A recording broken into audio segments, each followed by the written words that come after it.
Nama saya di Budaya Nama Budaya. Sobat Dharma Budaya Family TV yang berbahagia.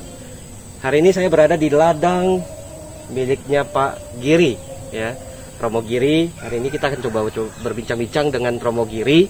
Ya, kita sedang berada di tempatnya atau ladangnya Pak Giri, kebunnya Pak Giri. Mari kita coba samperin Pak Girinya ada di mana. Ya. Oke, Pak Giri. Oh, Nama Budaya. Terima kasih Pak Giri sudah kesempatan baik. kami hadir kemari. Lagi ngapain Pak Giri? Ya, lagi rawat-rawat bunga. Memang begitulah sehari-hari untuk menikmati hidup. Ya. Siap. Di usia senja perlu kegiatan-kegiatan yang menarik, yang bebas dari kewajiban-kewajiban. Oke, ini tumbuhan tanaman apa nih, Romo? Oh, ini namanya anggrek dendrobium. Oh, sejenis anggrek yang memang banyak diminati untuk berbagai keperluan, untuk persembahan kebaktian dan lain-lain. luar biasa. Ya, jadi tanaman anggrek saya memang jenisnya cukup banyak, cuma ya belum terawat. Ya, baik-baik. Ya. Kita sambil jalan. Jadi sehari-hari Pak Giri memang udah tinggal di sini atau masih bolak-balik ke kota? Oh, saya umumnya Senin pagi datang ke ladang ini, kemudian tinggal di sini. Begitu Sabtu sore, saya baru kembali lagi ke kota. Jadi Ya, Minggu istirahat. istirahat. Ya, Senin balik ke ladang. Lebih nyaman di mana nih, Romo? Oh, Di tentu kota atau di ladang? tentu jauh nyaman di ladang. Dan kenapa Kalau begitu? Nanti kita akan sharing ya. Iya, kalau di kota mungkin tidurnya di spring bed yang tebal. Di sini pakai bali-bali saja, pakai busa nyaman, tipis, tetapi sangat nyaman. Dengan suara-suara burung, anjing malam hari tentu menjadi nyenyak Nah, tidur. Pemirsa Sobat Dharma Budaya Family TV, kita akan coba mencari jawaban dari Romo Giri, ya, bagaimana kiat-kiat kita untuk supaya bahagia di usia senja, ya, istilahnya begitu. Kita akan coba gali dari Romo Giri bagaimana polanya supaya kita bisa coba untuk terinspirasi dari apa yang Romo Giri lakukan hingga saat ini. Nah, kalau sudah di ladang Pak Giri, apakah masih melakukan pelayanan Dharma? Ya, apabila ada panggilan, diharapkan hadir, ada orang menikah dan lain-lain, sekali-sekali ya saya kembali ke kota. Sebab di ladang kan saya nggak terikat juga. Kapan mau pergi, kapan mau istirahat, gitu ya. Jadi sehingga santai sajalah di usia senja ini. Kira-kira seperti itu yang saya lakukan sehari-hari. Ya. Dharma Pak Giri. Sini. Ini kurang lebih berapa ini luasnya Pak Giri? Ya, ladang saya ini kira-kira luasnya ada 4 hektar. Dahulu memang ada lebih, sudah diserahkan kepada sekolah. Oh, ya. Sebagian karena sekolah itu makin besar, jadi sisanya masih ada 4 hektaran. Dan 4 hektar ini untuk bersenang-senang di hari tua sudah jauh dari cukup. Ini mohon maaf nih Pak Giri, kalau kita ngomong-ngomong soal usia nih, orang akan berpikir kalau usia udah tua, aduh udah gak mungkin lagi lah, kan gak ada tenaganya gini. Pak Giri, menurut Pak Giri gimana Pak Giri? Oh, seharusnya tidak demikian. Sebab kita kan harus merencanakan juga usia senja itu harus masih dalam memiliki tenaga yang cukup sehingga bisa kita menikmati hidup. Jadi saya pikir kehidupan manusia itu dapat dikatakan bisa beberapa tahap. Tahap anak-anak, tahap remaja, kemudian tahap pemuda, tahap dewasa tua. Ya. Kalau ketika tahap anak-anak, remaja, sampai pemuda, semua orang mengejar pendidikan yang baik. Supaya nanti di dalam kehidupannya bisa mendapat sesuatu yang baik. Kemudian ketika pemuda, kemudian dewasa, dan dewasa prima, kemudian orang mengejar pencaharian untuk mendapatkan penghasilan hidup. Itu masa produktif ya? Ya, produktif. Kemudian juga berusaha mencari pasangan hidup.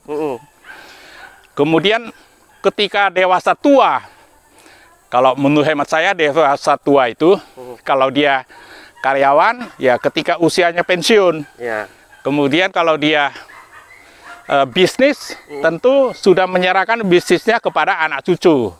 Dan dia kemudian bebas dari urusan, sebagian dari urusan keduniawian itu. Itulah usia senja menurut hemat saya, di mana seharusnya kita bisa hidup bahagia.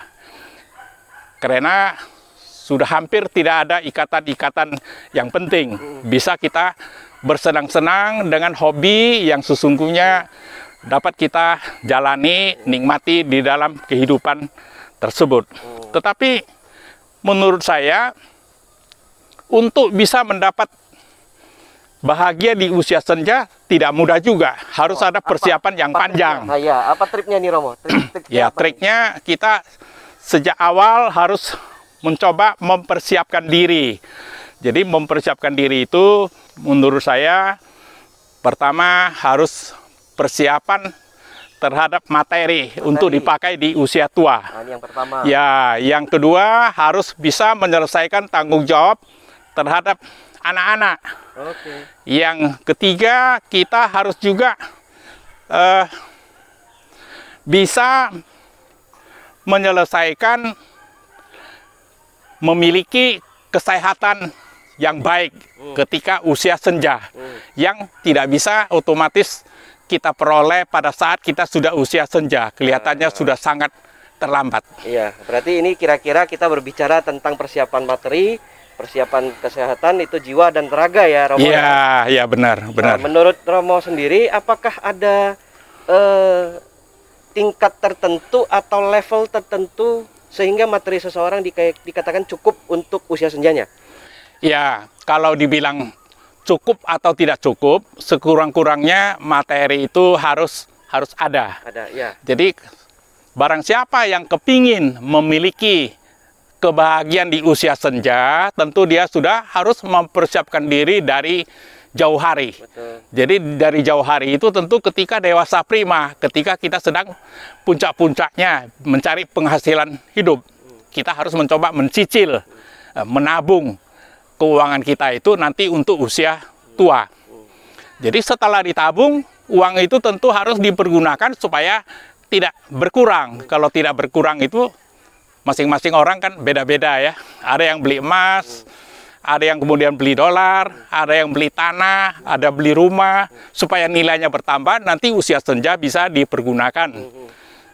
Sebagian orang memang mengharapkan, ya usia senja nanti, saya kan punya anak-anak banyak, mereka membantu gotong royong, otomatis saya menjadi bisa hidup bahagia di usia senja. Itu tidak menjamin. Anak-anak kadang-kadang bisa membahagiakan kita di usia senja, tapi bisa juga membuat kita menderita di usia senja. Bisa terusir ya, Romo? Bisa terusir juga oleh karena. Mudah-mudahan tidak demikian ya. Iya, kira-kira seperti itu. Jadi oleh karena itu persiapan materi diperkirakan perlu kita siapkan dari sejak awal. Sebelum usia dini itu tiba. Ya, kalau misalnya seseorang itu kemudian dia punya kehidupan, dia kejar terus materinya, Romo. Terus dia lupa akan untuk kepedulian dengan sesama, lupa untuk berdana atau lupa untuk memberikan donasi, atau itu seperti bagaimana, Romo? Apakah demikian? Oh, seharusnya tidak. Karena dari mana datangnya materi yang cukup untuk kita? Kalau kita tidak menanam, bagaimana kita bisa memanen? Iya, betul. Oleh karena itu, untuk bisa memperoleh dana atau materi yang cukup juga di usia tua, kita tentu harus juga mempersiapkan ke arah itu selain daripada menabung. Ya, ini terkait juga kita di kebun ya, Romo ya. Iya. Mungkin kita tanam durian, dapatnya mangga. Betul. Oleh karena itu, di sepanjang hidup seharusnya seseorang itu harus selalu bisa berbuat kebaikan, bisa mencoba berdana, karena nantinya tentu setelah karmanya masak, hasil itu kemudian datang. Jadi semua orang yang berbuat baik, berdana atau membantu orang, bukan datang seketika, bisa datang dalam bentuk-bentuk yang lain. Jadi oleh karena itu perlu kiranya kita terus berusaha di sepanjang hidup kita untuk melakukan kebaikan-kebaikan itu. Berarti istilahnya dalam bentuk materi, kita itu harus bijak dalam untuk tabung menabung, dan jangan lupa untuk peduli dengan sesama gitu ya. Iya. Oke. Jadi terkait yang kedua, Romo, tadi yang mengenai jiwa. mengenai raga, kesehatan jiwa, kesehatan raga. Ini kan sangat penting juga. Ini juga merupakan sorotan daripada Departemen Kesehatan ataupun WHO menyoroti bahwa kesehatan jiwa dan kesehatan raga seseorang itu juga sangat penting, Romo. Ya, memang benar. Jadi sesungguhnya untuk mendapatkan kesehatan di usia senja, kita tak bisa usahakan itu ketika usia kita mulai senja. Seharusnya kita harus memulainya ketika masih usia dini. Jadi kita beruntung apabila punya orang tua juga mengerti ke arah itu, sehingga kita lahir, kita diberikan gizi yang cukup dengan makanan, minuman, permainan, kemudian olahraga, sehingga badan kita kemudian tumbuh dewasa, menjadi sehat, jauh dari penyakit. Sebab kalau tidak dijaga itu, kita lihat juga bahwa di dalam kehidupan ini belum mencapai 50, sudah banyak orang juga yang penuh dengan penyakit, bahkan meninggal. Tentu tak bisa diperoleh usia senja yang bahagia. Jadi kalau kita lihat ketika anak-anak, ketika dewasa, ketika mencari penghasilan, kita masih banyak terikat. Kita sesungguhnya ingin bahagia tanpa ikatan, bebas. Kemudian kita bersenang-senang di usia senja. Tentu seharusnya kita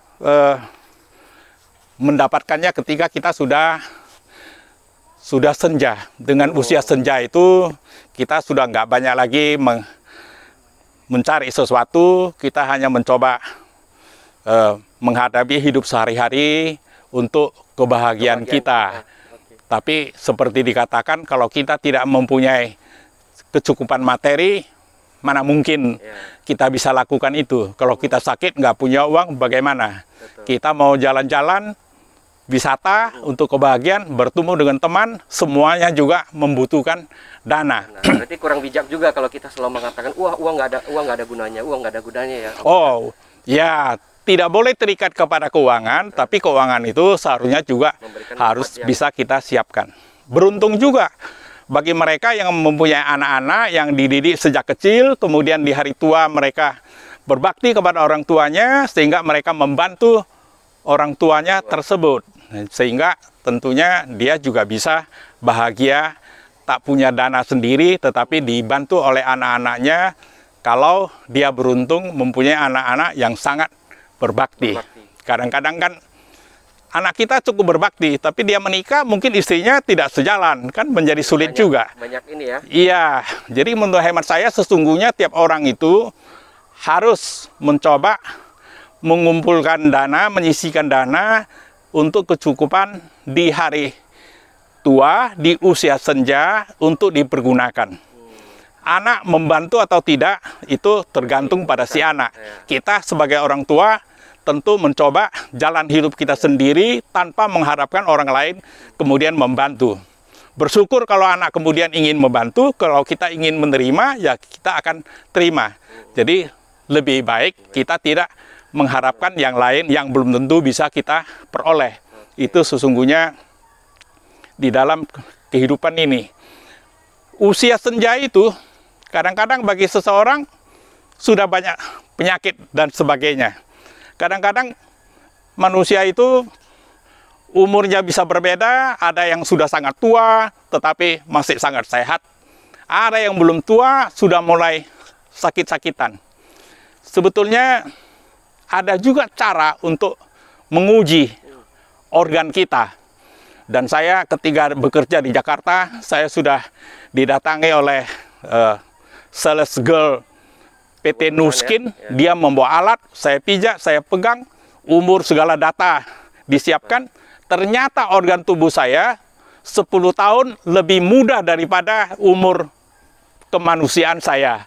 Nah, ada teman kantor saya gemuk sekali, makan obat puluhan butir tiap hari, ketika dites, organnya itu lebih tua, lebih 10 tahun daripada umurnya yang sebenarnya. Jadi karena itu, tentu semua itu karena sejak awal kita jaga makanan, kita jaga minuman, kemudian kita olahraga, sehingga kesehatan kita tetap selalu bisa terjaga.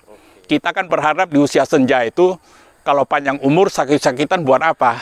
Di usia tua, kalau usia kita panjang, tapi nggak punya uang, nggak punya dana, tentu juga tidak baik. Jadi karena itu sesungguhnya kita perlu mempersiapkan itu sejak dini, supaya kita bisa bahagia di usia tua. Kesemuanya itu tentunya berkat karma kita, sehingga kita kemudian ya bisa bahagia di usia senja. Mungkin tidak semua orang bisa mendapatkannya. Jadi kalau ditanya, tentu saya bersyukur bahwa saya termasuk salah seorang yang kira-kira bisa bahagia di usia senja. Sejak muda saya berpikir nanti setelah pensiun dari pekerjaan mau ngapain. Jadi karena itu saya mencoba, saya senang dari masa kecil ya. Masa kecil itu tinggal di desa, ya sekarang back to basic. Menyenangi tanam-tanaman, mengenai buah-buahan, menyenangi tanam-tanaman herbal. Dari pagi bergembira, kemudian tiba-tiba sudah sore, kemudian tidur, besok seperti itu lagi. Itulah yang saya alami, jalani dalam kehidupan sehari-hari. Seperti itulah yang saya lakukan untuk menikmati usia senja yang pada saat ini sudah berusia 74 tahun. Kita kan tahu bahwa zaman yang Sang Buddha masih hidup, usia manusia itu 100. Tiap 100 tahun turun 1. Sekarang sudah 2.500 lebih, berarti sudah turun 25 tahun. Jadi usia manusia sekarang seharusnya 75. Kalau bisa mencapai 75 itu sudah sangat bagus sekali. Sudah artinya sudah memenuhi tahun kehidupan manusia menurut kitab agama Buddha. Barangkali itu yang bisa saya jelaskan sampai di sini mungkin. Ini sudah cukup padat, Romo, apa yang ingin disampaikan kepada kita semua. Kami sangat berterima kasih dari tim juga, dari Budayana Family TV, mengucapkan terima kasih kepada Romo Giri. Baik. Semoga senantiasa sehat, sentosa, berkahnya berlimpah. Baik, namo Sanghyang Adi Budaya, namo budaya. Sekian pertemuan kita, Sobat Dharma Budayana TV dimanapun Anda berada. Pada hari ini telah berbincang-bincang dengan Romo Giri, tepatnya berada di ladang miliknya Romo Giri. Kita akhiri bincang-bincang pada hari ini. Kita akan berjumpa di lain kesempatan. Terima kasih. Dadah.